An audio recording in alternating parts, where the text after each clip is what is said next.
ఇది ఆచరించడానికి ఏది పని చేయదు. ఇది కాదండి, సమస్యలు ఉంటాయి. సమస్యలు ఉంటే సమస్య కాదు అది. నువ్వు స్వర్గానికి వెళ్ళకపోతేనే సమస్య, నువ్వు భక్తిలో లేకపోతేనే సమస్య, నువ్వు దేవుని దగ్గరకు రాలేదంటే సమస్య, దేవునికి ఇవ్వలేదంటే సమస్య, దేవుని కొరకు బ్రతకలేదంటే సమస్య. ఏటో ప్రార్థనకు రాలేదు, ఈరోజు నేను ప్రార్థనకు రాలేదని నువ్వు ఈ నిమిత్తము ఏడు ఈరోజు క్లాస్కి ఏడు, ఎందుకు ఇంత మంచి ప్రసంగం మిస్ అయిపోయావు? ఏడు ఎక్కడాడాలి? రాకపోతే వస్తే నీకేం బాధ, వస్తే నీకెందుకు భయం, వస్తే నీకెందుకు ఇబ్బందులు? ఎక్కడ ఏది సమస్య? దేవుని కొరకు బతకకపోవటం సమస్య తప్ప నీ సమస్యలే కాదు.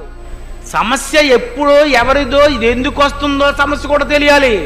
హాయిగా దేవుని వాక్యం నేర్చుకుంటున్నారు, వచ్చారు, హాయిగా మనం దేవుని మీటింగ్ పెట్టాము, ప్రజలు వచ్చారు, వాక్యం చెప్పాము, ఇంకేంటి బాధ?